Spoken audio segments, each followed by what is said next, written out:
결국 대한민국은 또 조별리그에서 짐을 쌌습니다. 2026년 역대 최고의 황금 세대라던 팀이 최종 순위 34위로 무너졌습니다. 그런데 이상하지 않습니까? 이렇게 처참하게 져도 축구협회 금고에는 매년 300억이 넘는 돈이 꼬박꼬박 채워집니다. 심지어 최근 5년 동안 이 협회로 흘러들어간 국민 세금과 기금만 약 2,542억 원에 달합니다. 광역시 하나의 1년 문화예산과 맞먹는 돈입니다.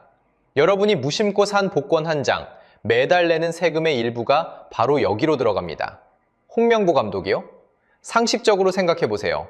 그 사람은 이 거대한 구조의 마지막 껍데기일 뿐입니다. 감독은 계속 바뀌는데 왜 이 돈줄만은 한 번도 마르지 않았을까요? 오늘 이 본이 정확히 어디서 새어나가는지 그 숨은 구조를 여러분과 함께 한 겹씩 벗겨보겠습니다. 자, 그럼 그날의 성적표부터 제대로 펼쳐보겠습니다. 여러분도 그 경기들 다 보셨을 겁니다. A조에서 1승 2패, 조 3위로 탈락했습니다. 48개 나라 가운데 최종 34위. 이게 어떤 숫자냐면요. 조별리그 제도가 생긴 이후 우리 역대 최저 성적입니다. 종전 최저가 1998년 30위였으니 이번에 그 바닥마저 갈아치운 겁니다. 여기에 하나 더 있습니다. 월드컵 통산 9번째 조별리그 탈락, 스코틀랜드와 함께 세계에서 제일 많은 기록입니다. 대회 전반에도 분위기는 달랐습니다. 전문가들은 우리를 조 2위로 점쳤고 마지막 경기는 비기기만 해도 다음 라운드에 오르는 상황이었습니다. 그런데 그 한 걸음을 못 넘고 주저앉았습니다. 자, 그러고 나서 어떻게 됐을까요? 사람들이 책임을 물었습니다. 홍명보 감독이 자리에서 물러났습니다. 월드컵이 끝나자마자 사퇴했고 6월 30일 인천공항으로 돌아왔습니다. 감독만이 아니었습니다. 무려 13년을 협회 회장으로 앉아있던 정몽규 회장까지 물러난다고 했습니다. 감독도 나가고 회장도 나갔습니다. 겉으로 보면 다 끝난 것처럼 보이죠? 상식적으로 생각하면 이렇습니다. 회사가 이렇게 큰 실패를 하면 돈줄이 마르고 조직이 휘청여야 정상입니다. 성과가 없으면 들어오던 돈도 끊기는 게 세상 이치잖아요. 그런데 이상하지 않습니까? 감독은 잘렸고 회장도 나갔는데 정작 축구협회 금고는 그대로입니다. 아무 일도 없다는 듯이 돈은 여전히 채워지고 있습니다. 쉽게 말하면요. 배는 가라앉았는데 선장만 갈아치운 겁니다. 배 밑에 뚫린 구멍은 그대로인데 말이죠. 우리가 봐야 할 건 갈려나간 선장이 아니라 물이 새는데도 멀쩡한 그 배 자체입니다. 그래서 이 영상은 홍명보를 이야기하지 않습니다. 감독은 계속 바뀌었습니다. 그때마다 우리는 사람만 욕하고 끝냈죠. 홍명보는 이 구조의 마지막 껍데기일 뿐입니다. 진짜 사건은 따로 있습니다. 저도 절대 마르지 않는 돈줄, 저는 이걸 추적하려고 합니다. 왜 성적이 이 지경인데 이 돈만은 꼬박꼬박 들어오는 걸까요? 자, 여기서 핵심입니다. 이 협회 금고에는 성적과 상관없이 매년 300억이 넘는 돈이 채워집니다. 그렇다면 그 돈줄, 매년 300억은 도대체 어디서 오는 걸까요? 자, 그럼 궁금하시죠? 매년 300억이 넘는 돈, 도대체 어디서 오는 걸까요? 결론부터 말씀드리면요. 상당 부분이 여러분 주머니에서 나옵니다. 먼저 협회 살림 규모부터 볼게요. 대한축구협회의 2025년 예산은 총 2,049억 원입니다. 일반 예산이 1,108억, 여기에 천안축구종합센터 짓는데 941억이 잡혀 있습니다. 이 숫자만 보면 꽤 크죠? 그런데 이게 다 세금은 아닙니다. 여기서 냉정하게 나눠봐야 합니다. 숫자로 보면요. 일반 예산 1,108억 중에 약 828억은 자체 수입입니다. 후원사 광고비, A매치 입장 수입, 중개권료 같은 협회가 스스로 버는 돈이죠. 문제는 나머지입니다. 여기서부터가 여러분 돈이 들어오는 통로예요. 크게 두 갈래로 흘러 들어옵니다. 하나는 스포츠토토 지원금과 국민체육진흥기금입니다. 이 둘을 합치면 약 227억. 여기에 북구보조금이 약 108억 더 붙습니다. 두 개를 더해보면요. 매년 약 300억이 넘는 공적 재원이 협회로 꽂힙니다. 파이낸셜 뉴스가 올해 콕 집어 이렇게 보도했습니다. 매년 300억이 들어가는 축협이라고요. 여기서 국민체육진흥기금이라는 말이 나왔는데 어렵게 들리시죠? 쉽게 말하면요. 복권이랑 토토판 돈으로 쌓아 올린 나라의 큰 지갑입니다. 그러니까 경로가 이렇게 됩니다. 여러분이 편의점에서 스포츠 토토 한 장을 삽니다. 그 수익의 일부가 기금이 됩니다. 그 기금이 다시 축구협회로 흘러 들어가는 거죠. 자, 여기서 핵심입니다. 이런 돈을 경제학에서는 준조세라고 부릅니다.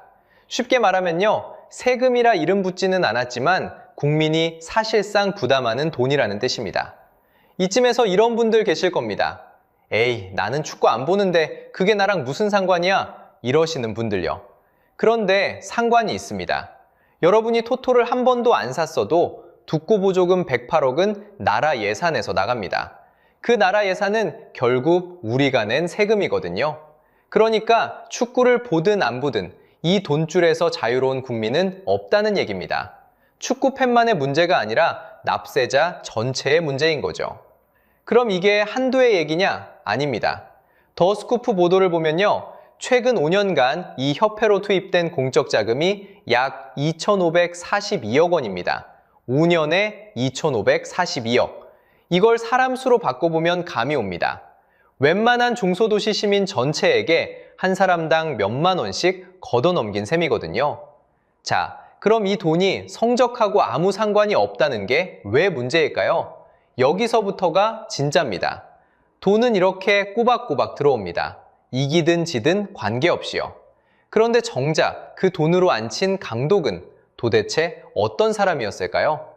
돈은 이렇게 꼬박꼬박 들어옵니다. 그럼 그 돈으로 앉힌 강독은 어떤 사람이었을까요? 많은 분들이 홍명보 감독을 떠올리실 겁니다. 무너진 팀의 얼굴이니까요. 논란의 중심엔 연봉이 있었습니다. 한 민간 급여 추적 사이트는 그의 연봉을 약 38억으로 추정했습니다. 세계 48개국 감독 중 16번째로 높은 수준입니다. 그런데 여기서 분명히 짚겠습니다. 이 38억은 협회가 공식적으로 부인한 수치입니다.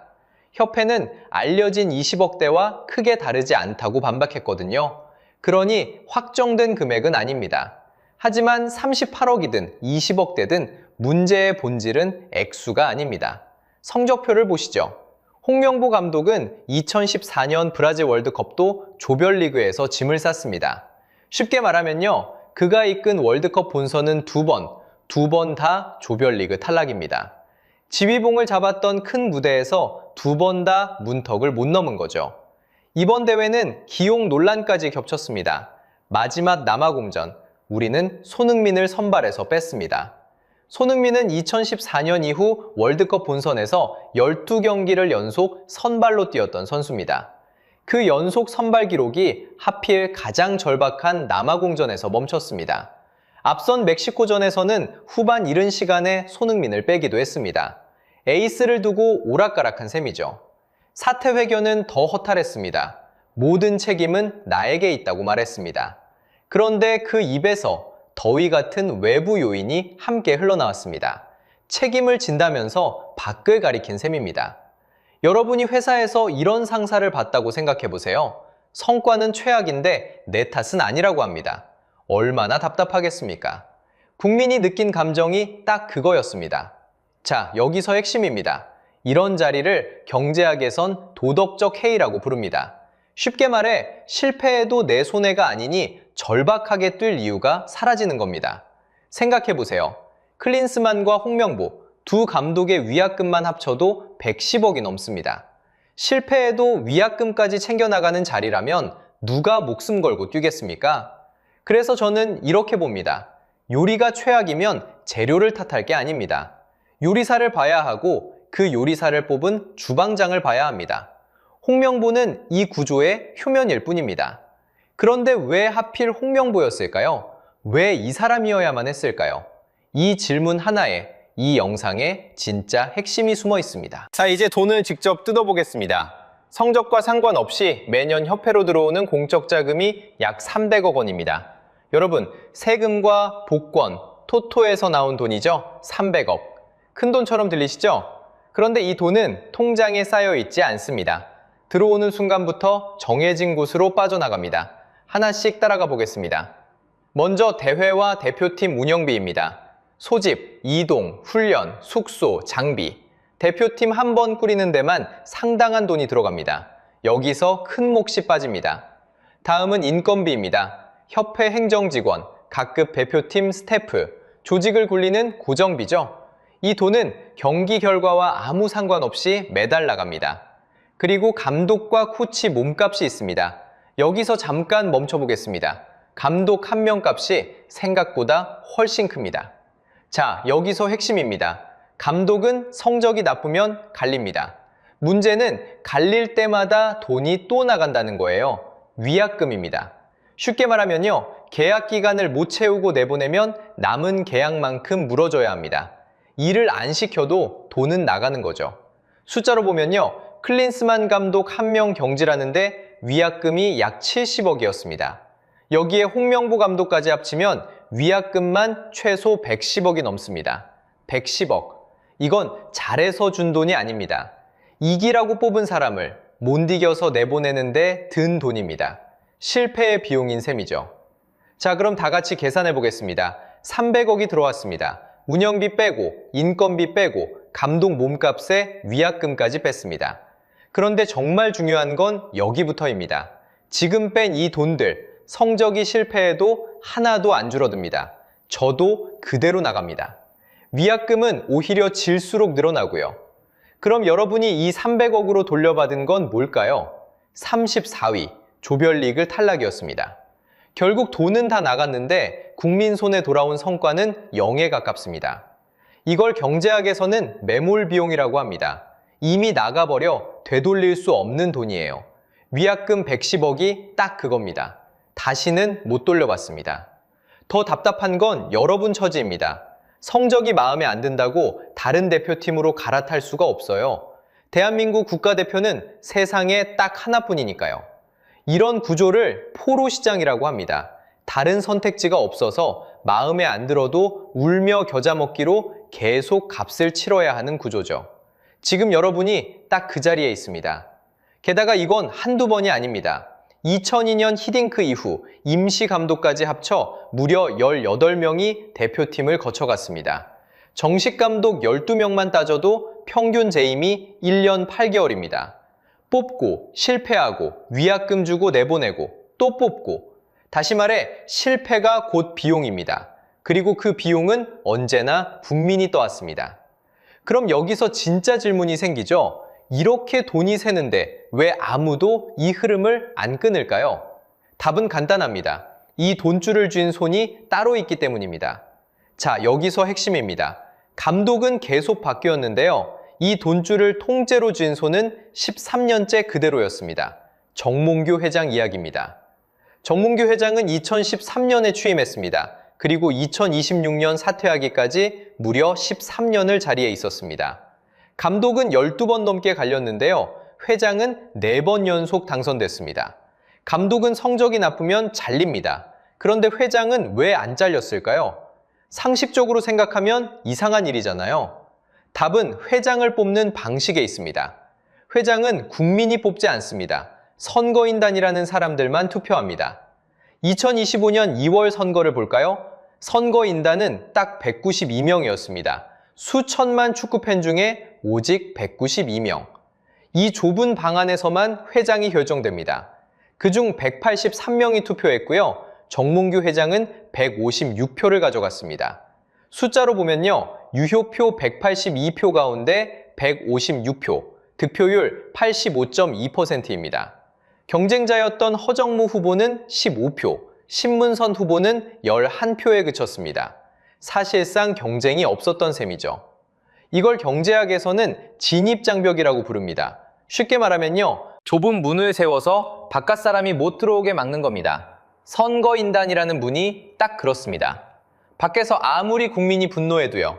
그 분노가 192명짜리 투표함에는 닿지 못합니다. 견제할 세력이 없으니 돈줄과 인사권이 한 손에 오래 머무는 거죠. 그럼 이 손이 홍명보 감독을 어떻게 앉혔을까요? 여기서 절차가 문제가 됩니다. 감독을 추천하는 전력강화위원회가 있었는데요. 표결 결과가 이상했습니다. 홍명보와 외국인 후보 박은허가 각각 7표로 동률이었습니다. 그런데 협회는 홍명보를 단독 최다 추천인 것처럼 발표했습니다. 동점을 혼자 1등으로 바꿔버린 겁니다.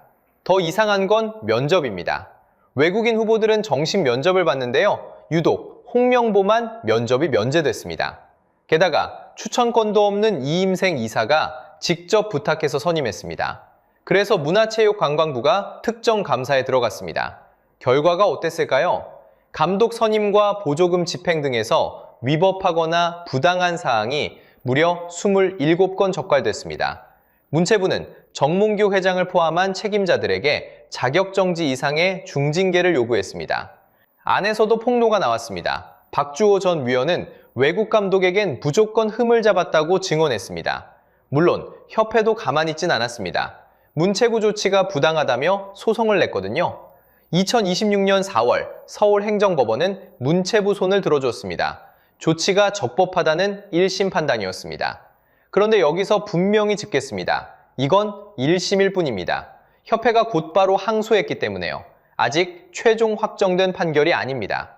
지금도 재판은 진행 중입니다. 여기에 형사사건도 붙어 있습니다. 감독 선임을 둘러싼 고소고발이 8건, 서울경찰청이 직접 수사하고 있습니다. 결론은 나오지 않았지만 그만큼 의혹이 무겁다는 뜻이죠. 자, 정리하면요. 감독은 껍데기고 회장은 결과일 뿐입니다. 진짜 문제는 따로 있습니다. 이 구조를 유지시키는 돈이 성적과 상관없이 계속 들어온다는 거죠. 그렇다면 궁금해집니다. 똑같이 돈을 쓰는데요. 옆나라 일본은 왜 우리와 정반대의 길을 갔을까요? 그 차이를 지금부터 비교해 보겠습니다. 자, 여기서 잠깐 옆나라를 보겠습니다. 똑같이 이번 월드컵을 준비한 일본입니다. 일본은 우리와 정반대의 길을 걸었습니다. 일본 대표팀 모리아스 감독의 추정 연봉은 약 14억입니다. 우리 홍명보 감독은 민간 추정으로 38억, 협회 말대로 20억대라고 쳐도 여전히 일본의 갑절입니다. 그런데 절반 이하를 주고도 일본은 본선에 올라갔습니다. 우리는 더 주고도 34위로 짐을 쌌습니다. 상식적으로 생각하면 이상하잖아요. 돈을 덜 쓴 쪽이 더 잘했습니다. 그럼 차이는 돈이 아니라 다른 데 있다는 뜻이죠. 그 차이의 이름은 시간입니다. 일본은 1993년 프로리그를 만들며 이른바 100년 구상을 세웠습니다. 2050년 월드컵 우승이 목표입니다. 쉽게 말하면요. 우리가 4년마다 감독 이름표만 갈아 끼우는 동안 일본은 반세기 뒤를 보고 씨를 뿌린 겁니다. 저변도 다릅니다. 일본은 협회 등록 선수만 약 83만 명입니다. 초등학생부터 고등학생까지 우리보다 몇 배는 두꺼운 밑바닥이 깔려 있습니다. 감독을 향한 신뢰도 마찬가지죠. 일본은 한 감독에게 10수년을 맡깁니다. 우리는 성적이 나쁘면 바로 자릅니다. 자르니까 위약금이 나가고 그 돈은 또 국민이 떠왔습니다. 그럼 방법이 없을까요? 있습니다. 이미 다른 나라들이 만들어둔 답이 있습니다. 핵심은 하나예요. 돈줄과 감시를 협회 손에서 떼어내는 겁니다. 먼저 영국입니다. 영국에는 스포츠 거버넌스 코드라는 규칙이 있습니다. 어렵게 들리지만 쉽습니다. 협회 이사회의 최소 4분의 1을 외부 독립인사로 채우라는 거죠. 회장 마음대로 못하게 바깥 사람을 앉히는 겁니다. 임기도 최대 9년으로 못 박았습니다. 우리 정몽규 회장이 13년을 앉아있던 것과는 완전히 다릅니다. 자, 여기서 핵심입니다. 이 규칙을 어기면 나라 돈을 끊어버립니다. 실제로 영국 탁구협회는 이 규칙을 어겨서 지원금 약 150억이 통째로 동결됐습니다. 돈줄을 끊으니 협회가 규칙을 지킬 수밖에 없습니다. 우리한테 딱 필요한 장치죠. 성적과 무관하게 나가던 그 300억에 조건을 다는 겁니다. 호주는 한 발 더 나갔습니다. 2020년에 아예 독립감시기구를 세워 조사하고 징계하는 권한을 협회 손에서 완전히 떼어냈습니다. 선수가 심판을 겸하던 구조를 끝낸 거죠. 그리고 반가운 소식이 있습니다. 이재명 대통령이 지난 6월 28일 체육단체장을 직선제로 뽑으라고 지시했습니다. 100명 남짓한 선거인단이 쥐고 있던 그 좁은 문을 국민에게 열자는 겁니다. 자, 이제 정리하겠습니다.